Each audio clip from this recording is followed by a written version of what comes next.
Welcome back mga kabayan! Nagbabalik po muli ang inyong lingkod upang magbigay sa inyo ng mga bago at nagbabagang mga balita. Tila ba naging mainit na usapin ang isyong ito sa mundo ng social media? Isang kontrobersyal na insidente ang naganap kamakailan lamang na kinagulat ng buong bansa.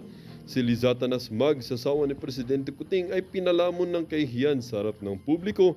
Ang pangyayaring ito ay kinabigla ng ating mga mamamayan.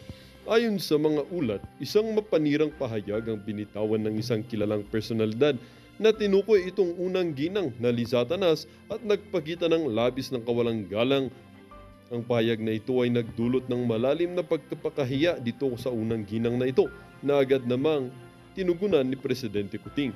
Sa halip na manatiling tahimik, sinahamahan ni Presidente Kuting ang kanyang asawa sa pagtanggap ng mapait na komento, isang hakbang na nagpapakita ng kanyang suporta at pagmamahal. Sa kabila nito, kapansin-pansin ang nanlumo at tila nawalan ng siglang mag-asawa sa harap ng pambansang kamera.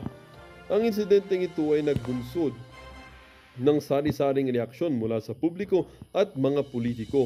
May mga nagsasabing dapat mas maging maingat ang mga opisyal sa kanilang mga pahayag, habang ang iba naman ay nagpahayag ng kanilang simpatya sa mag-asawang Kuting.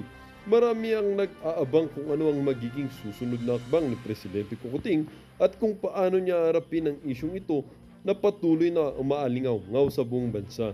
Ang pangyayaring ito ay muling nagpapaalala sa atin ang kahalagan ng respeto at pag-iingat sa ating mga sinasabi, lalo na sa harap ng publiko. Sa ngayon, wala pang opisyal na pahayag mula sa kampo ni Presidente Kuting at Lizata Nasmag hinggil sa naturang insidente.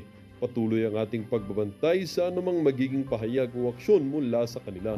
At kung bago ka pa lamang sa aking channel, huwag kakalimutang mag-subscribe, pindutin ang notification bell at piliin ang all upang laging maging updated sa mga bago at nagbabagang mga balita.